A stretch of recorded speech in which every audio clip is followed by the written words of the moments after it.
So hello everyone, welcome to my channel. दोस्तों यार, इस वीडियो में हम लोग सीखेंगे जावा प्रोग्रामिंग।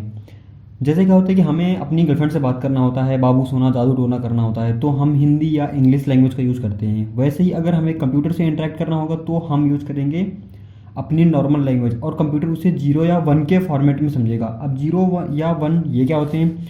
तो जीरो या वन होते हैं कंप्यूटर को समझने के इनके कोड्स, बाइनरी कोड्स। वन का मतलब होता है कि वैल्यू हाई होगी, मतलब करंट हाई पे होगा। वन का जीरो का मतलब होता है कि वैल्यू नीचे होगी।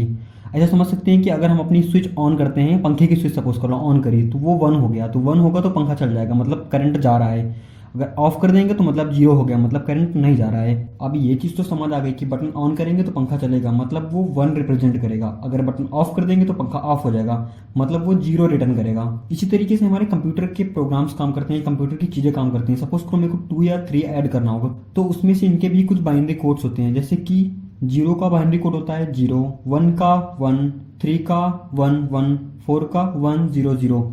ऐसे करके आप लोगों ने binary to decimal, decimal to binary पढ़ रखा होगा।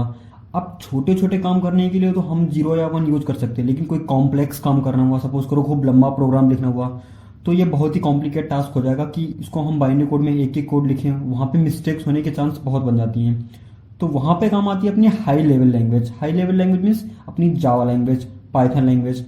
यहाँ पे हम सिर्फ जावा की बात कर रहे हैं तो पर्टिकुलर जावा की ही बात करेंगे। अब अपनी जावा लैंग्वेज में क्या होता है कि उसमें होता है कंपाइलर। कंपाइलर क्या करता है कि जो अपनी हम लैंग्वेज नॉर्मल वे में उस पर लिखते हैं इंग्लिश में, वो क्या करता है उसको ट्रांसलेट करके बाइट कोड में कन्वर्ट करता है। वो प्रोसेस थोड़ा लंबा होता है, वो हम आगे जाके वीडियो में देखेंगे कैसे कन्वर्ट होता है। तो यहाँ से शुरू होती है अपनी जावा कोडिंग की सफ़र की गाड़ी। इसमें देखो हमको ना सेट ऑफ इंस्ट्रक्शन देना होता है, मतलब लिखना होता है इंग्लिश लैंग्वेज, लेकिन वो कुछ पर्टिकुलर सिस्टम से लिखना होता है। कुछ उनके स्पेशल केस होते हैं, स्पेशल लैंग्वेज तरीके से लिखना होता है। वैसे ही कंप्यूटर में लिखने के लिए जावा को समझने की उसकी खुद की एक लैंग्वेज है, खुद का एक इंस्ट्रक्शन है, लिखते कैसे हैं, टाइप है उसका, फॉर्मेट है उसका। उसको हम आगे वीडियो में देखेंगे। अब वो सेट ऑफ इंस्ट्रक्शंस क्या हो सकती है? जैसे सपोज करो मेरे को ना रात में मैगी बनानी है, अभी भूख लग रही है, तो मैगी बनाने के लिए हम लोग क्या करेंगे? सबसे पहले हम उसमें पानी डालेंगे, मैगी डालेंगे, फिर उसको पकाने पे रख देंगे। अब मैगी पकती रहेगी, फिर देखेंगे वापस से खोल के मैगी पकी है क्या। अगर वापस से मैगी नहीं पकी होगी या पानी कम हो गया होगा तो फिर भी पानी डालेंगे, फिर से मैगी पकाएंगे। मतलब इस काम को हम तब तक करते रहेंगे जब तक कितनी मैगी पक नहीं जाती। जब मैगी पक जाएगी तो अपना काम रेडी हो जाएगा। ऐसे ही करके कंप्यूटर को हम इंस्ट्रक्शन देते हैं। वो इंस्ट्रक्शंस तब तक यूज होती हैं जब तक प्रोग्राम पूरा पूरा काम हो नहीं जाता है। अगर कोई प्रॉब्लम आ रही है तो या तो प्रोग्राम टर्मिनेट हो जाएगा, मतलब कैंसिल हो जाएगा, ऐसे बोल सकते हैं, ब्रेकअप हो जाएगा उसका, या तो काम चल जाएगा उसका। अब अगर आपको जावा सीखना हो तो आपको उतना ही प्यार दिखाना पड़ेगा जितना आप अपनी गर्लफ्रेंड से दिखाते हैं, अपने बॉयफ्रेंड से प्यार दिखाते हैं। तो यहाँ पे प्यार की बहुत ज़रूरत है, क्योंकि जावा प्यार की भूखी है। वैसे जावा लैंग्वेज सीखने में आसान है, कोई दिक्कत नहीं है। आप लोग ना एक एक करके वीडियो सारी देखेंगे तो आपको बहुत आसान लगेगा। इस वीडियो में हम लोग सीखने में जावा का इंट्रोडक्शन बेसिक देखेंगे, एक्चुअली में होता क्या है। फिर अगले वाली वीडियो से हम लोग सीखेंगे इसका इंस्टॉलेशन, जावा कैसे सीखते हैं। तो देखते हैं जावा का इंट्रो। जावा के इंट्रोडक्शन की बात करें तो सबसे पहला क्वेश्चन यही होता है कि जावा है क्या। तो जावा कुछ नहीं है, एक हाई लेवल लैंग्वेज है। हाई लेवल लैंग्वेज का मतलब समझ आ गया ना, कि हम कोई भी कोड लिखेंगे उसको कंप्यूटर अपने आप से समझ लेगा और बहुत ही जल्द हमें सब कुछ बता देगा। अब दूसरी बात ये होती है कि जावा कहाँ कहाँ पे यूज कर सकते हैं, मतलब किस टाइप का है। तो जावा अपना प्लेटफॉर्म इंडिपेंडेंट है। इसका क्या मतलब हो कि कहीं पर भी इसको चला सकते हैं। इसका कोड एक बार लिखेंगे, और दूसरी कंडीशन ये होगी कि जेवीएम होता है वो कंप्यूटर में इंस्टॉल होना चाहिए। अब जेवीएम को ऐसे समझ सकते हैं कि हम कोई भी गाड़ी चलाएंगे ना, उसमें फ्यूल पड़ा होना चाहिए पहले से ही, तभी वो गाड़ी चलेगी।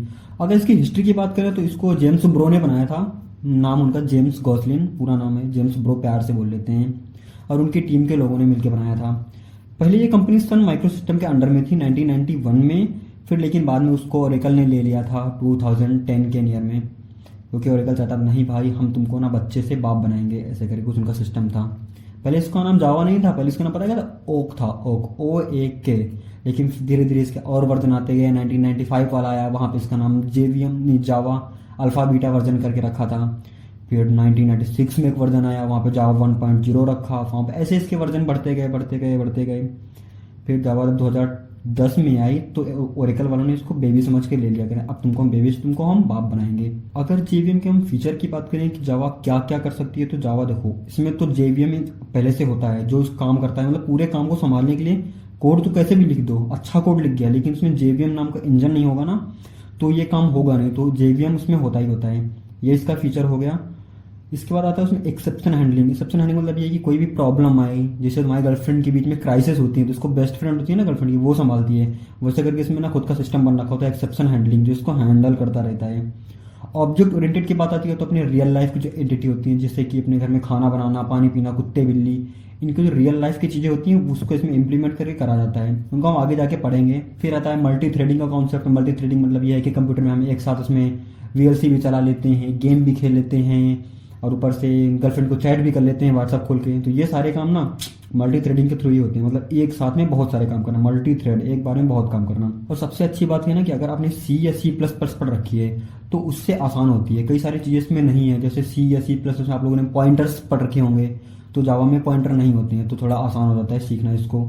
अगर बात करते हैं इसके फीचर की, यूज की, इसको यूज कहाँ पे किया जाता है, जावा क्यों सीखें हम। तो जैसे आप एंड्रॉयड ऐप यूज़ करते हैं, जैसे व्हाट्सअप हो गया, व्हाट्सअप की तरह हुआ, इंस्टाग्राम हो गया, ये सारे के सारे एप्लीकेशन होते हैं, ये जावा की मदद से बनाए जा सकते हैं। और जो फाइनेंशियल चीज़ होती है, तो बैंक के जितने सॉफ्टवेयर बनते हैं वो जावा में ही बनते हैं, क्योंकि वो मोस्ट ऑफ द सिक्योर माने जाते हैं जावा की वजह से। आपकी जावा की जो वेबसाइट्स होती हैं, जैसे ई कॉमर्स साइट वगैरह कोई हो गई, वेब ऐप बनाने हैं, तो वो भी जावा की मदद से बन जाते हैं। अब बात करते हैं एम्बेडेड सिस्टम की, जैसे कि आपने देखा होगा ओके गूगल, या आपने देखा होगा आर्डिनो के प्रोजेक्ट वगैरह हो गए, सीरी वगैरह हो गए, एलेक्सा की जो डिवाइसेज आती हैं, इनको बोलते हैं एम्बेडेड सिस्टम। मतलब इंटरनेट से कनेक्ट होने वाली चीज़ें जो कोड के थ्रू चल सकती हैं, उनको भी हम जावा की मदद से बना सकते हैं। तो आप सोच सकते हैं ना जावा कितनी पावरफुल है यार। ये तो रही जावा की बेसिक चीज़ें जो हम जावा के बारे में जान सकते थे। तो अगली वीडियो में हम लोग सीखेंगे जावा का इंस्टॉलेशन कैसे करते हैं, जावा का एक छोटा सा प्रोग्राम लिखेंगे, वो देखेंगे कैसे काम करता है। तो यार वीडियो अच्छी लगी हो तो वीडियो को लाइक कर देना। अगर आपकी कोई भी राय है, कोई भी कमेंट करना हो, कुछ भी पूछना हो, तो आप नीचे जाके कमेंट कर दीजिएगा। वीडियो अच्छी लगी हो तो अपने दोस्तों के साथ शेयर करना। तो मिलते हैं इसकी नेक्स्ट वीडियो में, तब तक के लिए बाय बाय, टेक केयर।